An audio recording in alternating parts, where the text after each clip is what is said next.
Hi there, welcome. I'm Bob Thompson, and I'd like to welcome you to a show that's kind of crazy.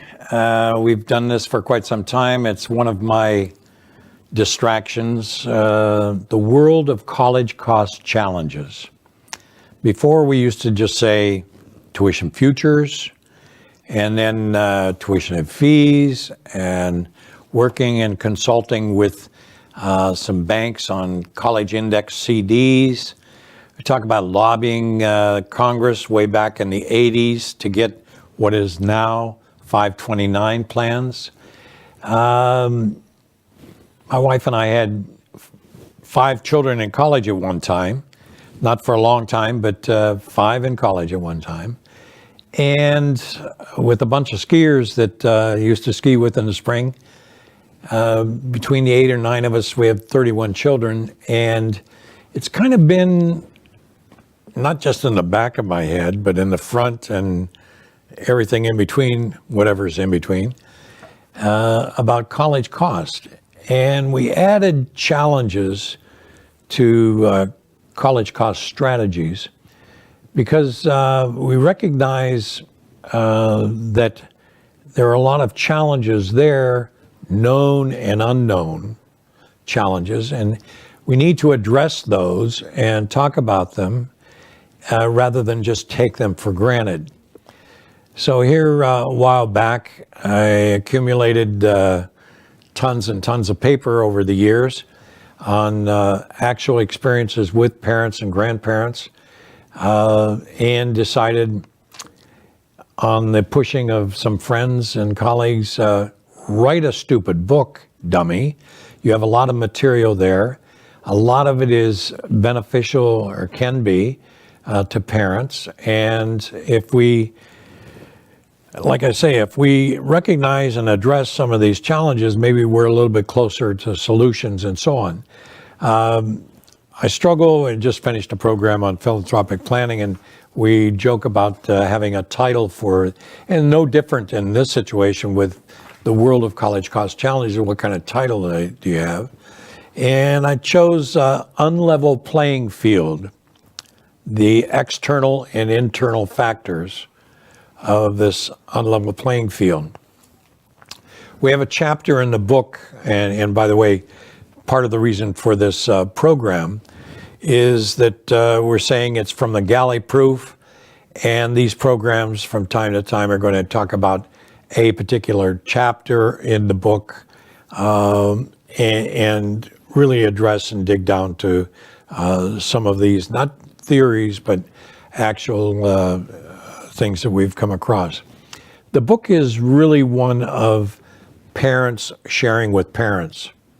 And we've devoted probably 75-80% of the entire book by stories and experiences of parents that have either gone through the college experience, the expense experience, and taken some of their retrospective feelings, their feedback, and maybe what they would have done differently, maybe what they did successfully. So we take the good, the bad, and the not so good experiences and these parents sharing with parents. Somewhere along the line, we talk about parents and this problem is that it's an unlevel playing field, and it is what it is. And in some cases, we can't change this environment. But the unlevel playing field comes from a lot of different directions. And what really started rattling me a little bit over this last weekend was I read as much as I can about the subject and related subjects. Financial aid drives me nuts. But I see this article in one of the publications by Michael Fisher. So this is just a few days ago.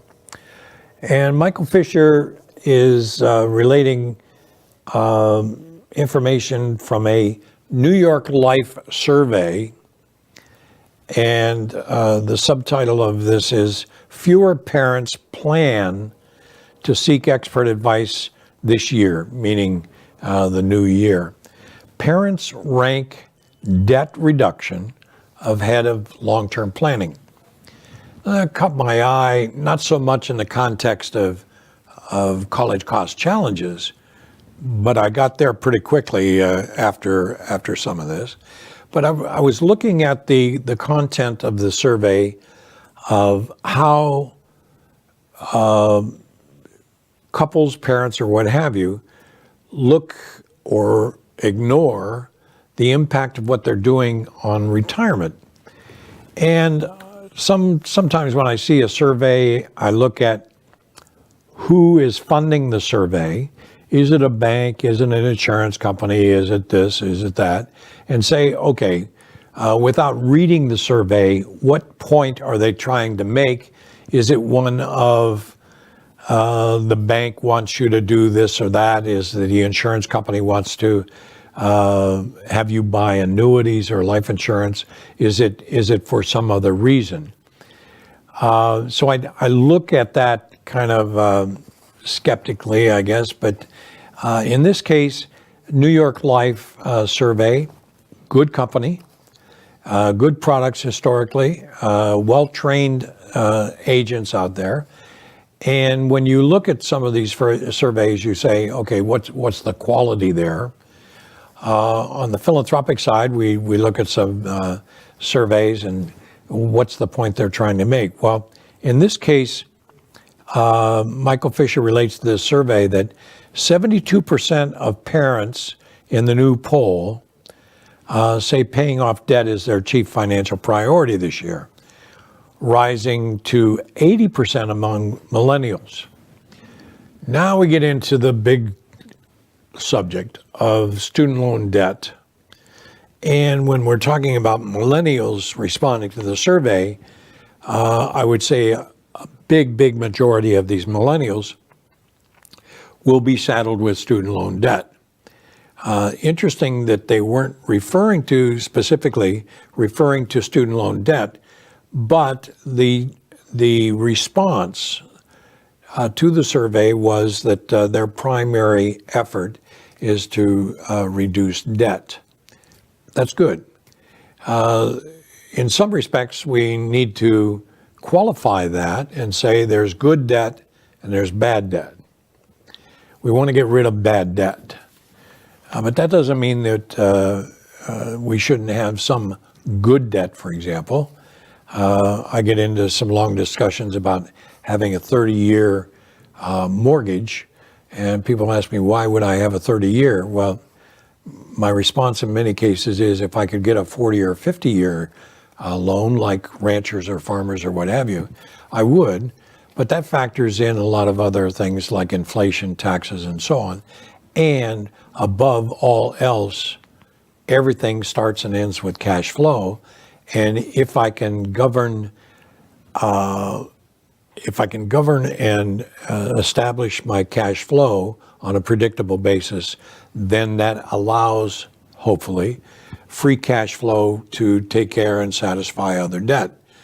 Well, this survey went on and caught my attention again and again and again, that only, they said if you received $5 million in your lotto, 2/3 of parents said that they plan to save more this year, but when asked what they would do if they won $5 million,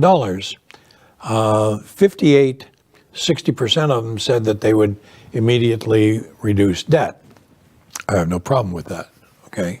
But while reducing debt can be worthwhile, a singular focus on it can be dangerous in other respects to the overall financial planning.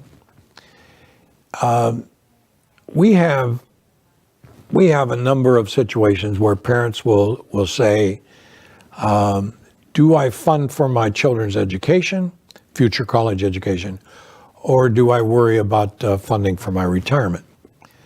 And in a lot of cases, human nature says it's one or the other.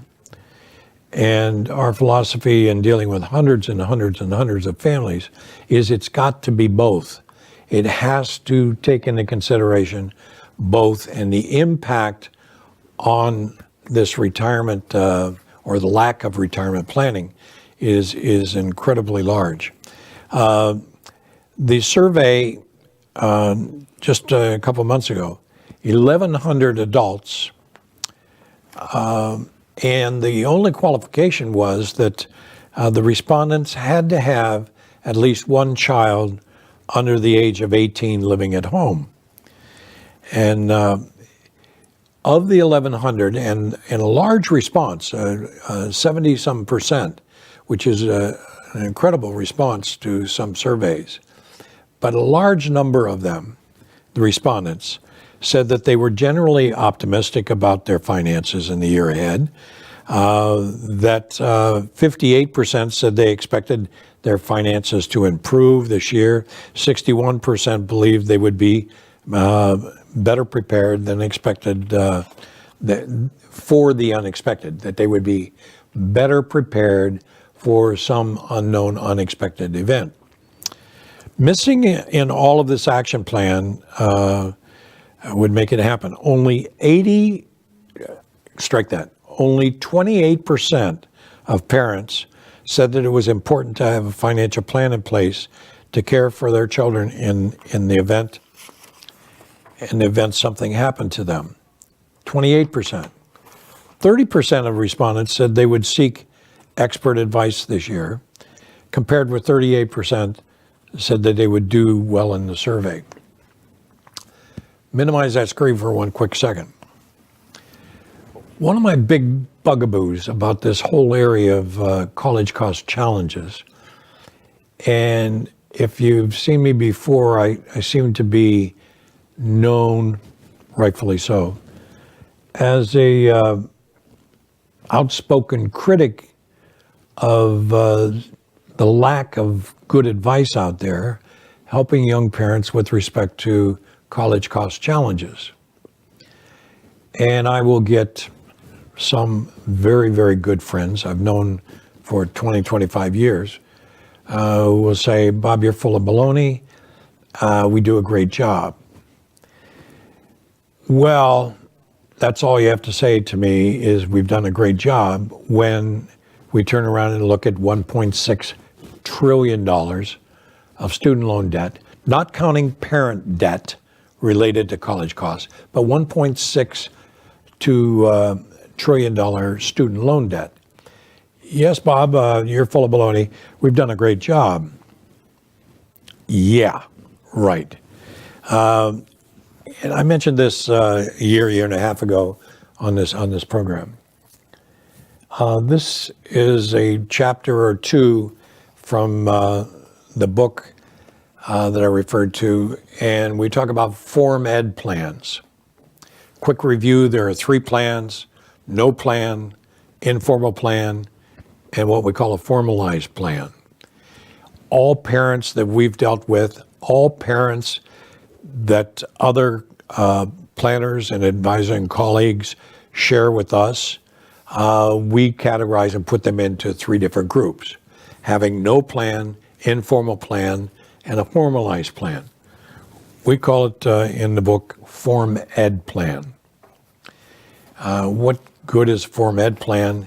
And keep in mind now, we're talking about this program, Unlevel playing field. Unlevel playing field. Known and unknown problems, obstacles, challenges with the parents.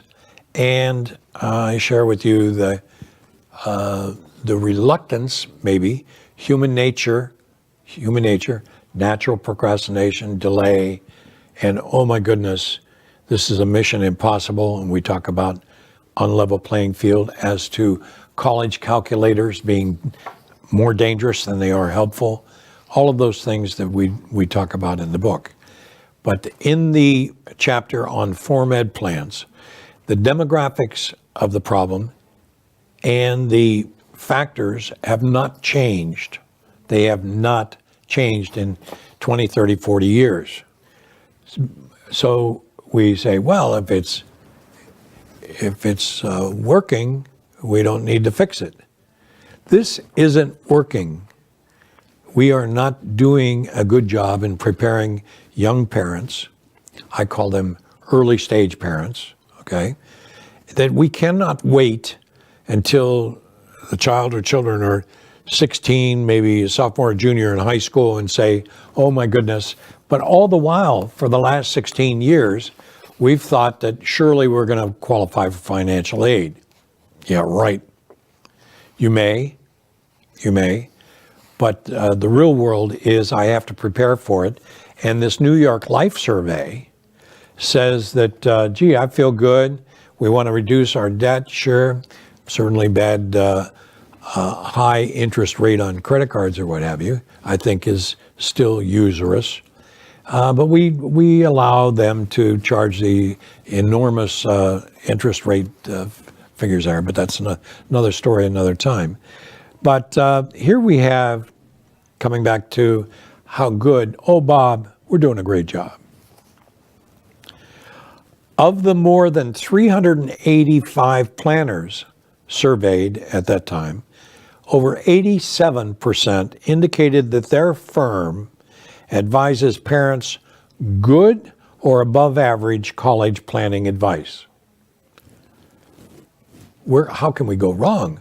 87% of the respondents to this survey of professional planners, 87% indicated that their firm advises parents good or above average college planning advice. However, 94% of the same respondents said that they had high investment minimums of $250,000, $500,000, or even $1 million minimum investable assets before taking on new clients. Do we need to go over that again? High percentage, 87% of advisors said that their firm gives good or above average planning advice for parents, but the same firm has a minimum of $250,000, $500,000, or $1 million before they'll take on new clients. What are we doing with this young early stage parents? Look into robo planning. Look into, Google it. It'll tell you all the things we need to know. And when you get up to your 250, we'll take you on. By the way, if you do have that minimum investment, we give good planning.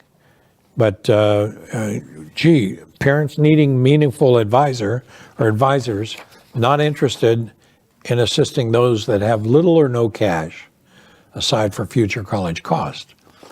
But the disconnect that we have here relates to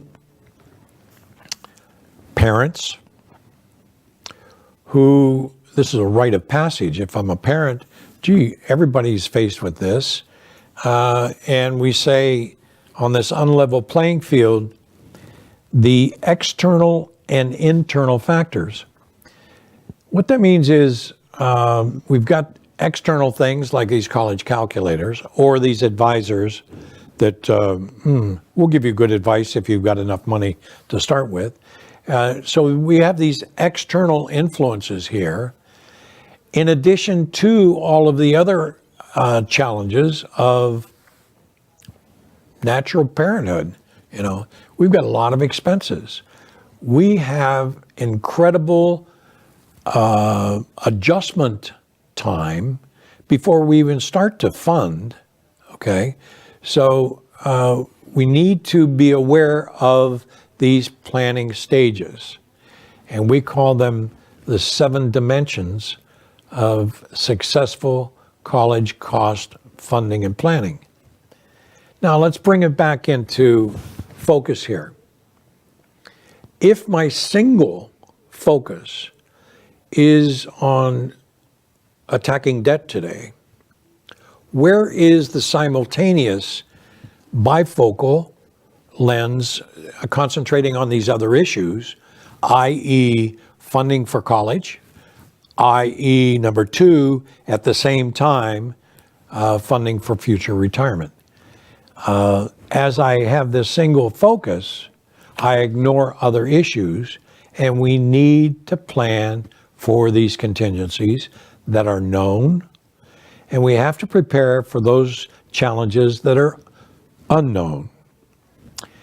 We have a byline at the bottom of several chapters, contributed by a parent who said several times, "Bob, you were right. This is a humbling experience." Another parent, "We didn't know what we didn't know." Why? Why?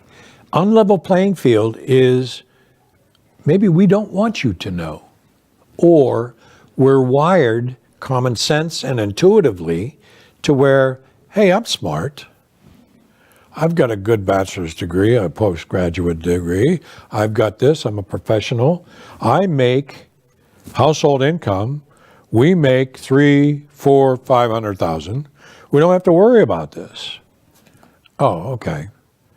So we have the same parents with high net worth, certainly income, who ends up saying, gee, I'm not going to qualify for financial aid, and I'm going to pay cash for all of these things, and I want to retire at 58 or 60, or I don't want to wait until 62 or my normal retirement age is 67 or whatever. And how I approach this subject over here really impacted my retirement and future retirement income. So we have 28% of the parents on this One New York Life survey who really had this one-dimensional bioptic vision and saying, oh, we only focus on this, okay? Unlevel playing field. Now, if I know and understand that it's not a two-stage process of saving early and saving a lot, rather than a seven-dimensional or 7 stages process, and by knowing and understanding each of these phases, and knowing and understanding that if I implement that type of planning, I'm better off, okay? And it starts with a written plan. Do-it-yourselfers, you can do each one of these stages if you start, most critically, with a written plan. If I have no plan, I can't monitor that no plan periodically. If I have no plan.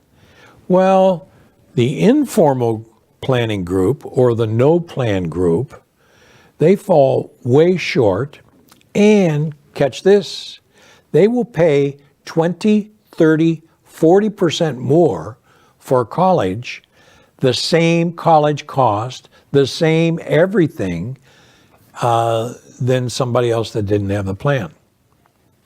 So when we look at unlevel playing field, and we have 529 sponsors, carriers, states, save more, save a lot. It's important for you to save it. Here's our calculator. Save early, save a lot, okay? And I leave out all of these other human nature, emotional, we leave all these other things out that the successful parents, only 4%, we deem and interpret as being successful. They have smileys, emojis over here that say, whew, glad that's behind us.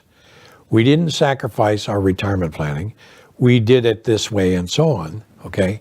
But we need to get more of the no plan and informal planning parents, early stage, into, hey, I've got a system, I understand the system, I review the system, the plan, process, and so on every year, and it will take care of the misconception that we're going to qualify someday for financial aid.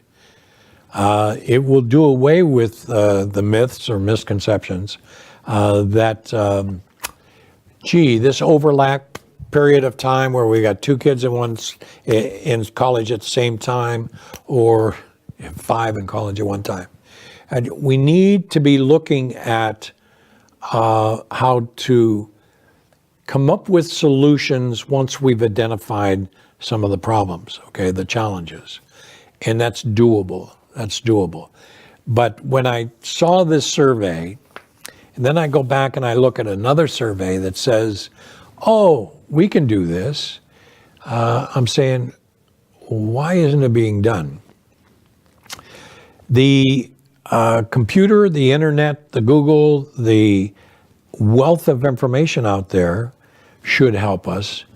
And when you interview parents at various stages, they will be myopic, they will be focused on one issue, and these other issues will compound the problem next year and the year after and so on. We need to prepare for that. We need to be serious about it.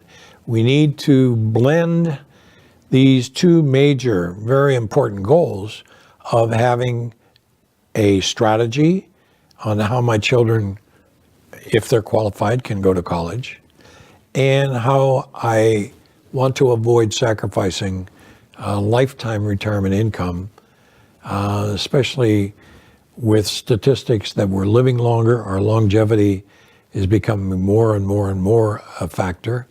But we have to look at cost and inflation. We have to look at taxation and so on. But we need to understand that human behavior and the behavioral impact on financial matters is very critical. And I find that one of the challenges that exacerbates this unlevel playing field, one of the major challenges is that we do not know the human behavior part of it. I participated on a panel a year ago where one of the panel members talked about who we are by saying it's different than who I think I am and who other people think I am. So I think I am this. Other people see me and think that I'm this, when in fact I'm really a different person than this.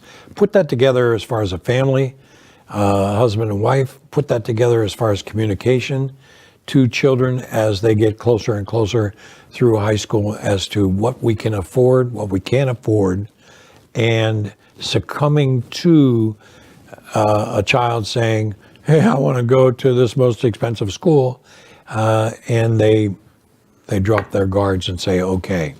That hurts the child. Large student debt hurts the parent as far as retirement. Thanks for tuning in. I hope this crazy stuff continues. See you next time.